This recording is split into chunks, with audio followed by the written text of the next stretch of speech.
Told my wife her toxic behavior cost her friendship with her brother. Now she's furious and trying to sabotage his relationship.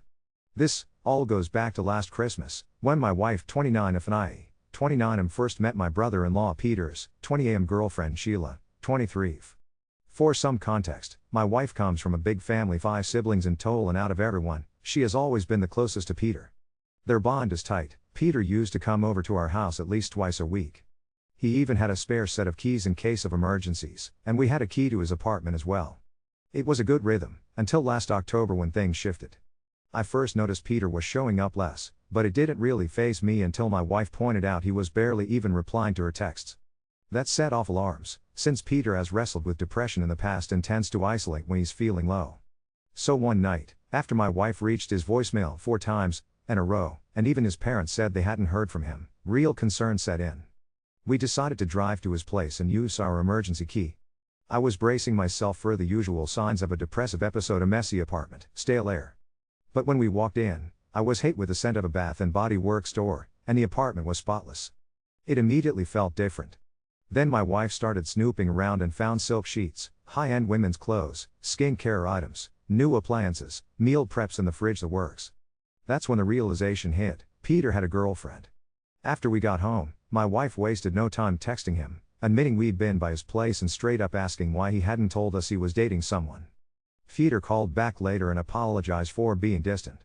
He explained that he'd been seeing Sheila for a while but kept it quiet because my wife was often too pushy. She'd tried to set him up with her own friends multiple times. He didn't want her to be upset that he found someone on his own. He finished by saying not to be concerned if he didn't come around as much and that he'd introduce us when he felt ready. We barely heard from him until December, when he announced he was finally bringing Sheila home to meet the family the day after Christmas. Honestly, I was happy for him. Sure, I missed hanging out, but it was good to see Peter building his own life. My wife, on the other hand, was furious. She was convinced Sheila was behind his distance from the family and blamed her for all the expensive new things at Peter's place. When the day came, everyone gathered at my in-laws' place to meet Sheila. I'll admit, we were all surprised. Sheila didn't match Peter's usual type at all. As my sister-in-law joked, she gave off black cat energy.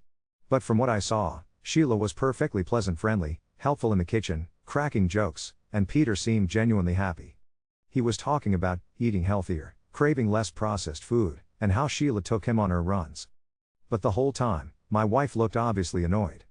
Anytime I tried to talk to her, she hissed back that Sheila was trying to change Peter. That night, as we were all drinking with the family, the conversation turned to Peter's new lifestyle changes: his health kick, no more junk food, and definitely less beer. People were joking around, teasing him about being whipped. When my wife offered him another beer, he declined, saying Sheila didn't like the smell of it on him. Someone else joked he'd better obey or he wouldn't get lucky that night. I could see Peter was starting to get uncomfortable, but eventually, he relented to the jokes and had another beer. I won a.m. 2 beers had turned into 5 and Peter, a bit drunker, started opening up. He admitted that he and Sheila were waiting a while before doing anything physical. Immediately, my wife shot back at him, saying, "With the amount of SHD you bought because of her, you should be cracking it by now." If she'd left it there, maybe Peter would have let it go, but then she added, "I'm surprised because Sheila looks like she gives it up pretty easily." Everything went downhill from there. Peter blew up, and since that night, he hasn't spoken to my wife at all. No matter how often I try to reason with her and tell her all she needs to do is apologize, she won't hear it. She keeps insisting she's the only one who cares enough to tell him the truth. Now she's trying to turn her parents against Peter's relationship, constantly bringing up how Sheila posts fancy designer bags and shoes on her Instagram and speculating that Peter's paying for it all. Last night, I told her she needed to stop saying that stuff and should be happy for her brother. It turned into a huge argument. In the middle of it, she snapped that I don't know what looking out for a sibling is like because my parents were too busy cheating on each other to give me any siblings. Hearing that, I snapped right back and told her nasty attitude was the reason Peter cut her off. She burst into tears. Now I'm left wondering, am I the asshole for finally reaching my breaking point and telling my wife the ugly truth? Update 1. After waking up this morning, I spent some time quietly reflecting on everything that's happened. The comments and advice I'd received stuck with me, and I realized I genuinely wanted to check in on Peter, not on behalf of my wife, nor to make excuses for her behavior, just to see if he was truly okay and to let him know that if he ever wanted to talk, I'd be there. It took some convincing, but I managed to set up a meeting with him for tomorrow during my lunch break. As far as things with my wife go, since our latest argument, she's been incredibly frosty, no matter how many times I apologized throughout the day. Before she left for work, I tried once again to smooth things over. I admitted I was sorry for how I'd phrased my words and asked if we could maybe sit down together, think about everything rationally, and try to see each other's perspectives. I pleaded that it would be terrible if Valentine's Day arrived while we were still at odds. That only made things worse. It somehow sparked yet another argument. She accused me of playing devil's advocate for Sheila. I tried to explain honestly that my opinion is based on that one meeting. I don't think Sheila is a gold digger or is trying to change who Peter is. To me, Peter is just doing what many people do when they meet someone they genuinely connect with. They make positive changes to be better for that person. Apparently, I ended up making matters worse because my wife accused me of giving Sheila a positive assessment just because I found her attractive. I reassured her that she's the only woman I find attractive, but by then, she just scoffed and stormed out to work. That evening, she came home and let me know she'd had a late lunch with her friends and wasn't in the mood for dinner.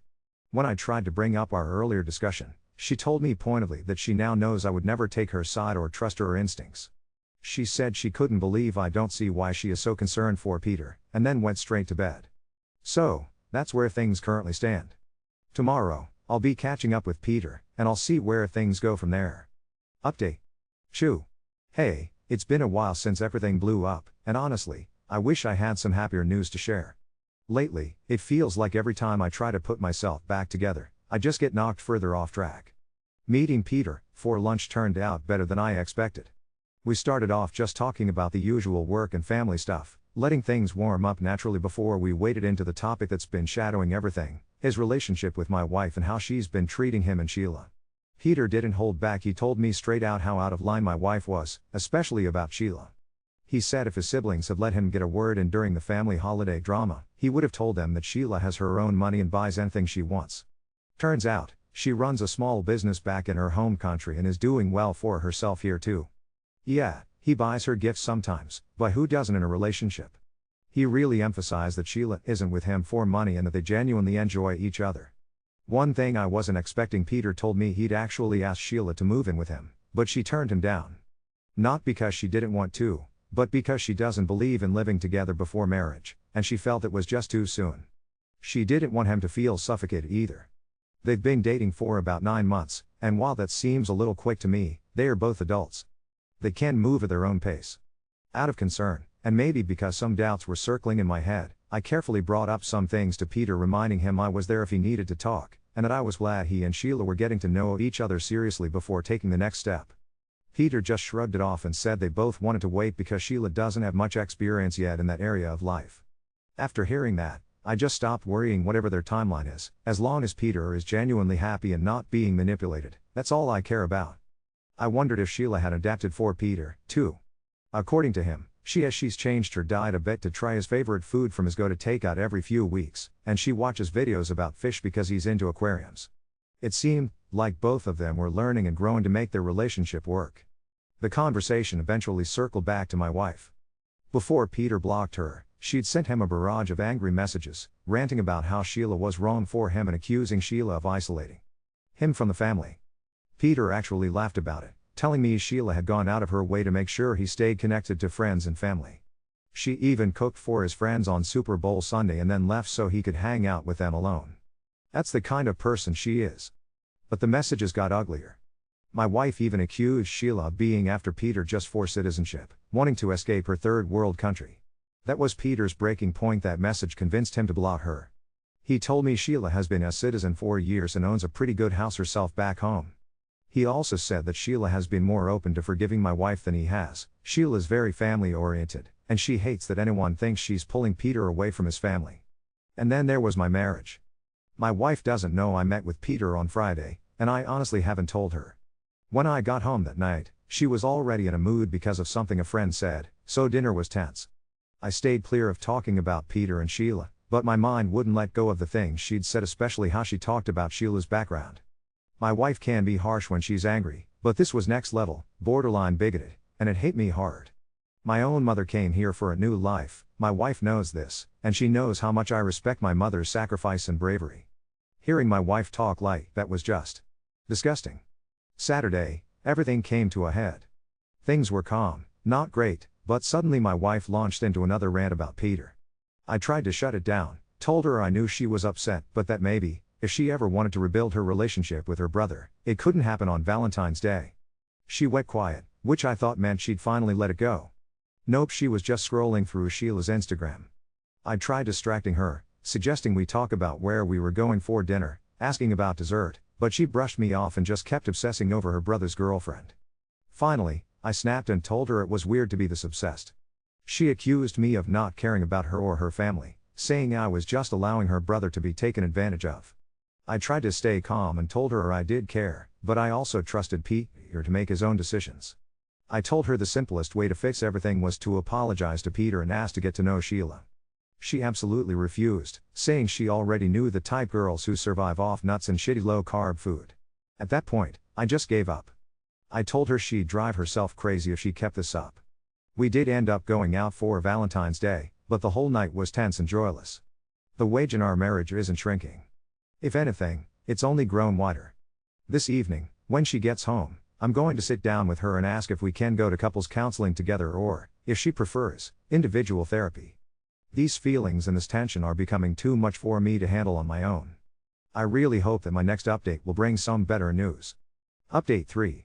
I really hope that when I brought up the idea of counseling, things would finally settle down between us, that maybe we'd finally get a handle on what was really going wrong. Instead, I ended up discovering just how deep this whole mess actually went. The night I suggested couples counseling, my wife laughed an actual laugh, the kind meant to cut, not to brush off nerves. Like my suggesting it was some sort of insult, not help.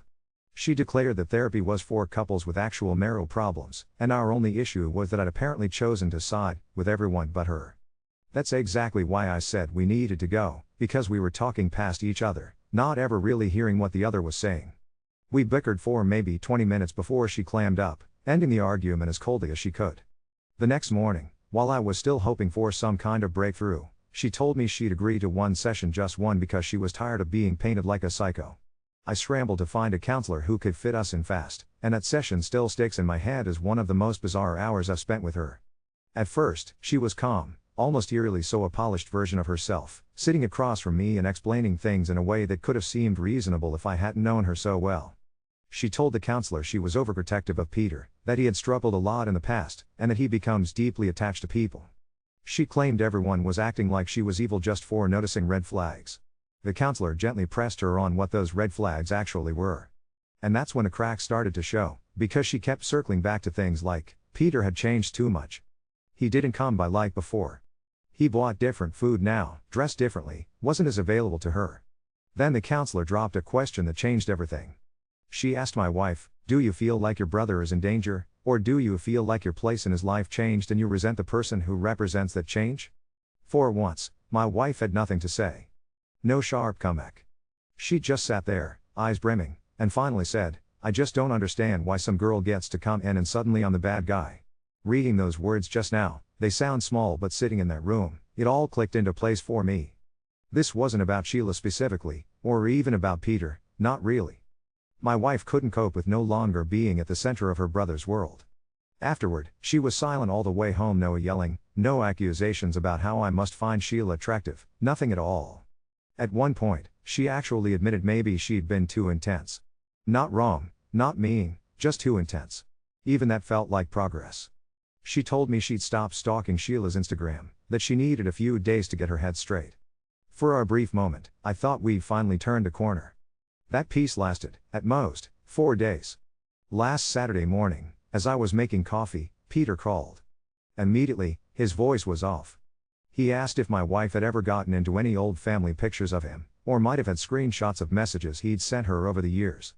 I pressed him for what was going on, and then he told me, that night, Sheila had received an anonymous email from a burner address, long and rambling. He forwarded it to me, and my heart sank as I read it.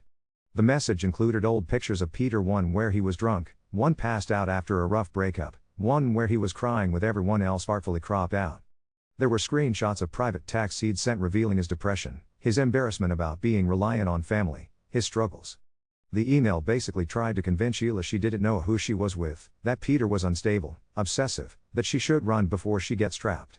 Worst of all was the line in the middle urging her to look for a better plan than attaching herself to an American man. The phrasing, while changed, was familiar. A cold, superior, fake concerned meanness I recognized as my wife's. I asked Peter outright if he thought she'd sent it. He didn't want to believe it, but admitted there was a screenshot from a conversation he'd only ever had privately with her.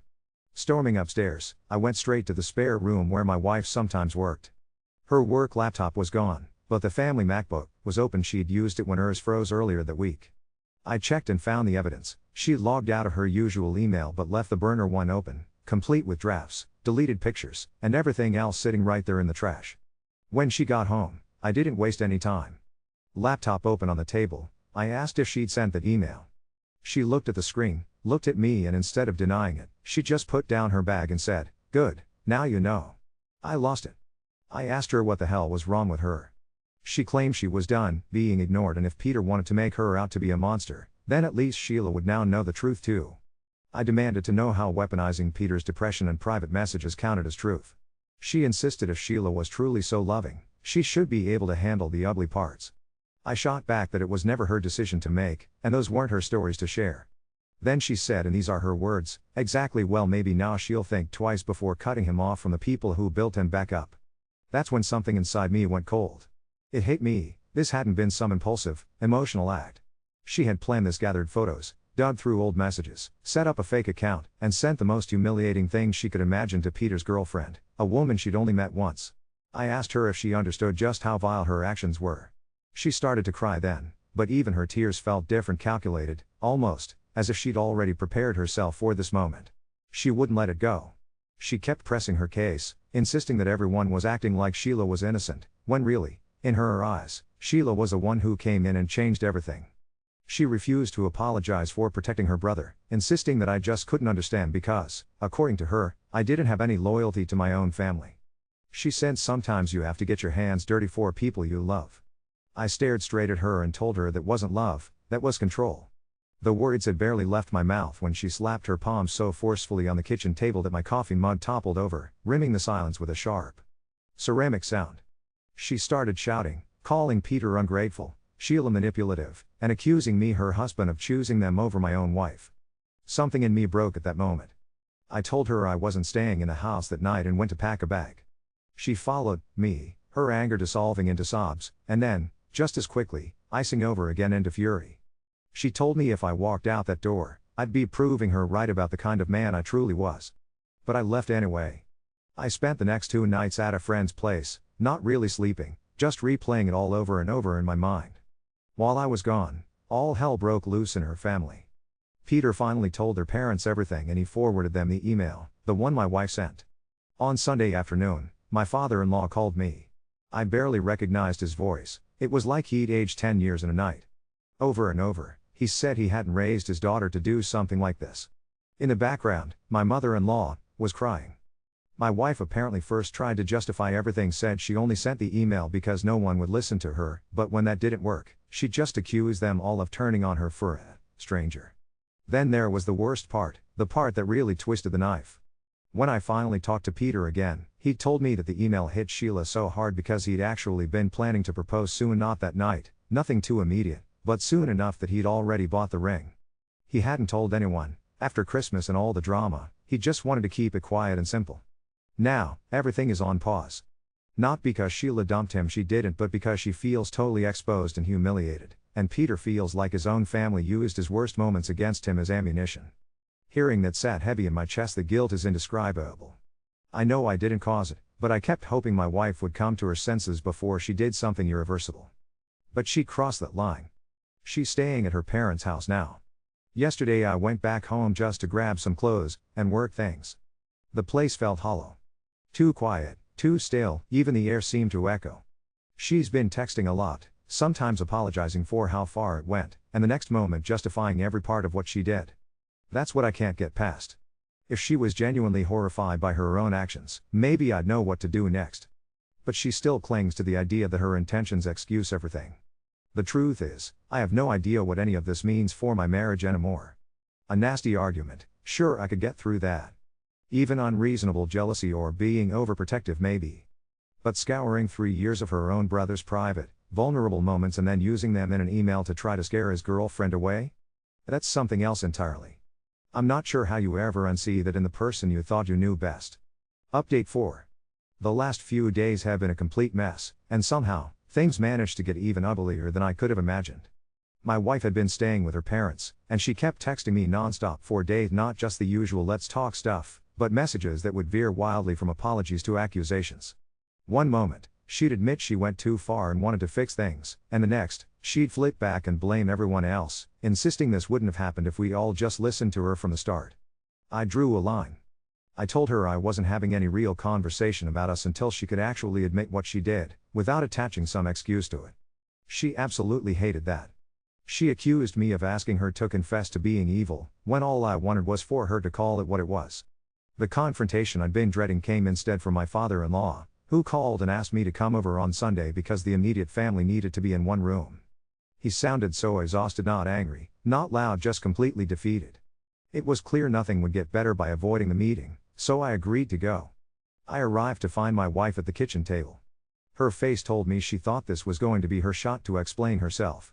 My mother-in-law looked like she hadn't slept for days. Then Peter arrived by himself, which was odd. I figured if we were really doing some kind of massive family air clearing, Sheila would be there too. She wasn't. And in minutes, I understood exactly why. Turns out, the anonymous email wasn't the only thing my wife had pulled. According to Peter, 2 days after the email, Sheila was at work when someone dropped off a mysterious envelope at her front desk. No return name. No note. Just her first name scrawled on the front. Sheila opened, probably thinking it was work stuff. Instead, inside were printed screenshots of more old texts from Peter, the kind of stuff people only show their closest friends, filled with raw, vulnerable admissions about his struggles with depression and dark times. Some sentences were highlighted. It was like my wife was trying to build a little case file against him. There was also a printed photo of Peter looking rough as hell, years old, after some bad night out, and on the back, someone had scrawled, "This is who you are really dealing with." When Peter revealed that, my stomach dropped. My wife immediately broke down, crying, swearing she didn't write that part, which, honestly, wasn't the defense she probably thought it was. Because she still did everything else. My father-in-law asked her directly if she'd gone to Sheila's job. She stalled and sobbed, searched everyone's faces for rescue, but finally admitted, yes, she had been there. Her excuse: she only left information because she didn't want another email to get lost in spam. That's when my mother-in-law made this gut-wrenching sound, like a sob and a gasp rolled together. But Peter had proof.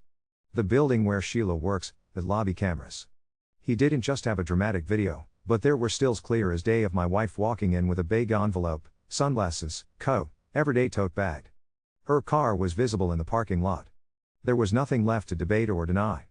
Even then, my wife refused to fully crack.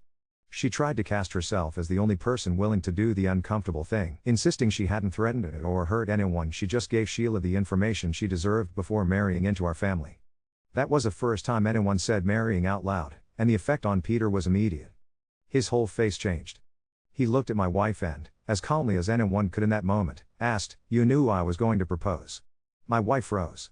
Turns out, she did know or had guessed because she'd gone through Peter's old Pinterest account, who even uses Pinterest like that in real life, and found a saved ring style. Apparently, Peter had been looking up different settings, getting an idea of what Sheila liked. When my wife found it, she convinced herself she had to act now before Peter made an irreversible mistake. So, the email had been bad enough. But the envelope at Sheila's job, that was her trying to blow the whole relationship up before Peter could take things further. The room went dead silent. My father-in-law finally asked her, softly but seriously, if she even heard herself. My wife started repeating, in tears, that she did it all out of love for Peter, since the rest of us were content to let some woman come in and erase his old life. Peter told her, with nothing but sadness, that the only person erasing anything was her.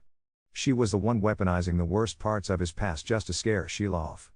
And then my wife said something I can never unhear: "I was there before she was, and I will still be here after she's gone." Nobody said a word.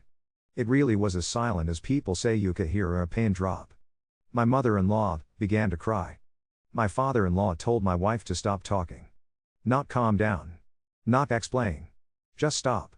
Peter next revealed that, because my wife had now contacted Sheila at her job, he and Sheila had made a report.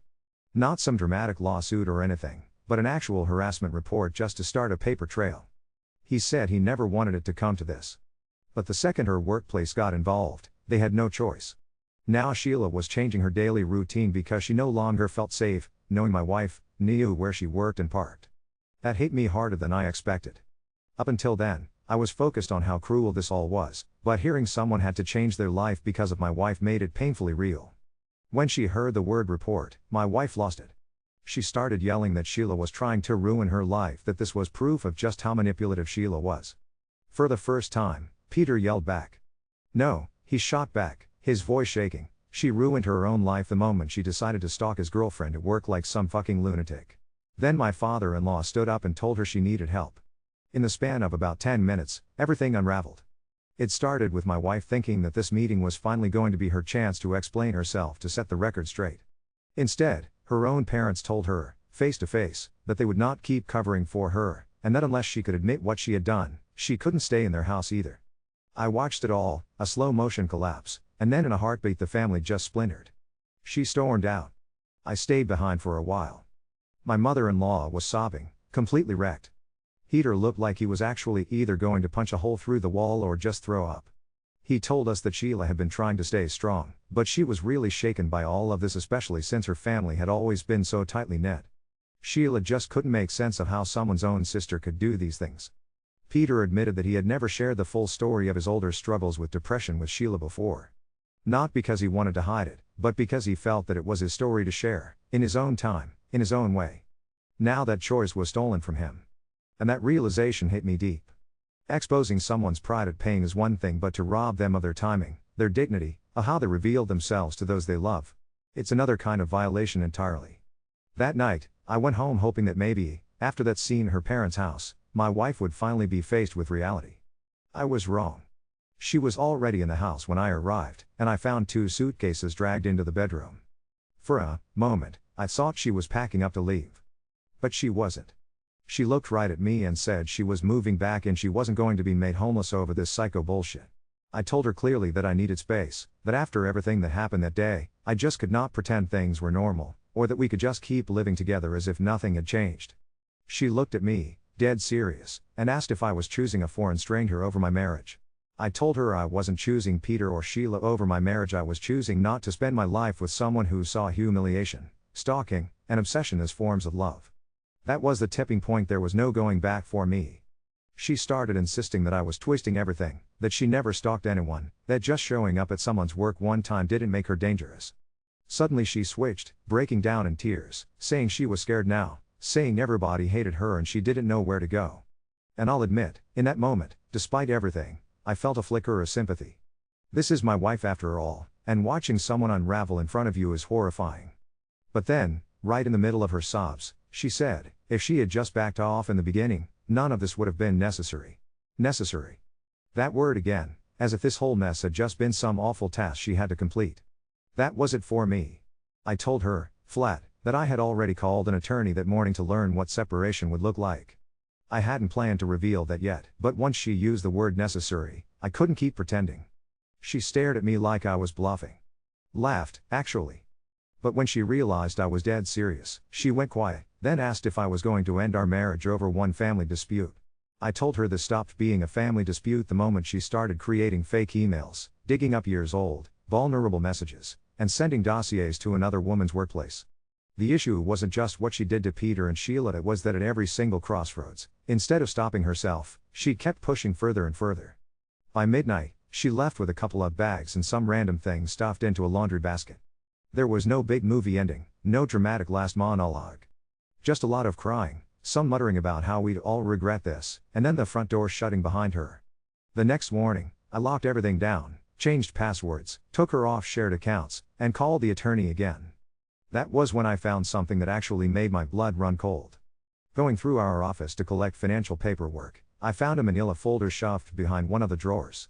It had Peter written across the tab.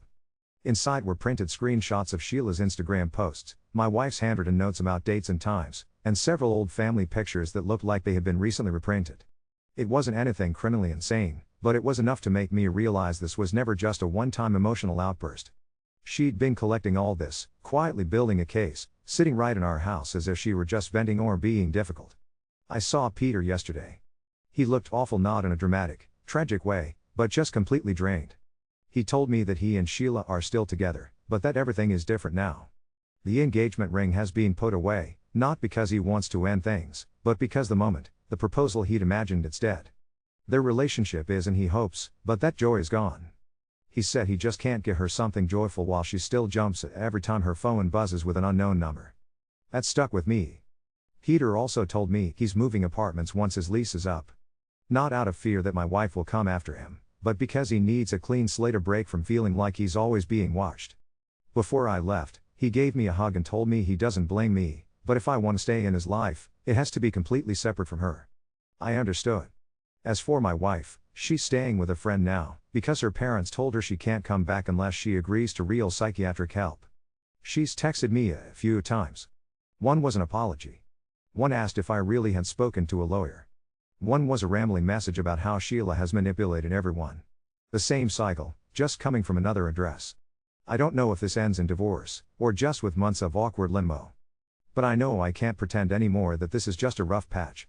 Every new thing I learn makes it clearer this was never someone off-lapsed in judgment. This is who she becomes when she feels entitled to control someone. That's what haunts me most, not the fighting or the embarrassment, but the realization that the person I married was capable of this level of planning and cruelty, and even now, after all the damage, seems more outraged by the consequences than truly sorry for any of it.